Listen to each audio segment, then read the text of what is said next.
Channel of Vadodara. ગોધરાના પ્રવાસીઓને railway મુસાફરી દરમિયાન પડેલી અગવડતાને લઈને ગ્રાહક તકરાર નિવારણ ફોરમે રેલવે વિભાગને વળતર ચૂકવવાનો હુકમ કર્યો છે। ગોધરાના મહિલાઓ સહિતના સભ્યો જુલાઈ 2023માં ગોધરાથી બનારસ જવા માટે ઓખા ટ્રેનમાં પ્રવાસ કર્યો હતો।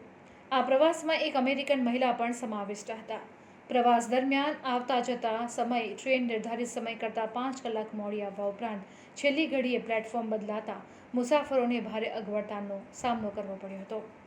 સિનિયર સિટીઝન અને મહિલા પ્રવાસીઓને ઊભી થયેલી અગવડતાને લઈને વળતર ચૂકવવા ગ્રાહક તકરાર નિવારણ કમિશનમાં અરજી કરવામાં આવી હતી, જેની સુનાવણીના અંતે પંચમહાલ ગ્રાહક તકરાર નિવારણ ફોરમ દ્વારા મુસાફરોને ઊભી થયેલી અગવડતા અને સેવા ખામી માટે પ્રતિ પ્રવાસીને 11,800 રૂપિયા વળતર અને 2,000 રૂપિયા અરજીનો ખર્ચ ચૂકવવા રેલવે વિભાગને હુકમ કરાયો છે। ગ્રાહક તકરાર નિવારણ કમિશન દ્વારા સુપ્રીમ કોર્ટના અપાયેલા ચુકાદાને અનુલક્ષીને ચુકાદો આપવામાં આવ્યો છે।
તાજેતરમાં પંચમહાલ જિલ્લાના ગ્રાહક તકરાર નિવારણ ફોરમના અધ્યક્ષ શ્રી ગઢવી સાહેબ અને સભ્ય શ્રી રાવલ સાહેબે એક રેલવે ખાતા વિરુદ્ધ વળતર ચૂકવવાનો એક ચુકાદો આપ્યો છે, જેમાં ગોધરાના હું પરિમલ પાઠક અને મારા મિત્ર નિકુંજ જાનીના પરિવારના 6 સદસ્યો ગયા વર્ષે જુલાઈ મહિનામાં ઓખા ટ્રેનથી ગોધરાથી બેઠા હતા અને એ જ રીતે ઓખા ટ્રેનથી પરત આવ્યા હતા અને એમાં જે કંઈ મુશ્કેલીઓ પડી હતી તે અંગે અમે વળતર માટેનો અરજી કરેલી હતી, જેમાં અમે 6 પ્રવાસી પૈકી 5 પ્રવાસી સિનિયર સિટીઝન હતા, 4 બહેનો હતી અને બાકીના અમે 3 પુરુષો હતા।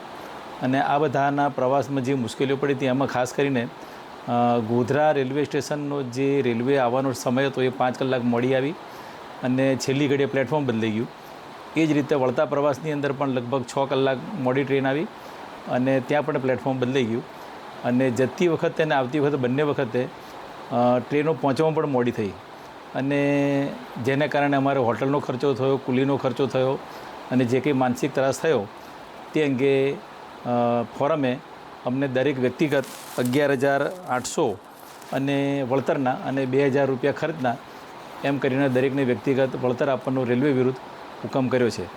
આ તમામ અરજીઓના વકીલ હની જાની, પરિમલ પાઠક, રાજેશ બારિયા અને શ્રીજલ ચોકસીના દલીલો કરી હતી। ફોરમે આ મહત્ત્વનો ચુકાદો આપ્યો છે।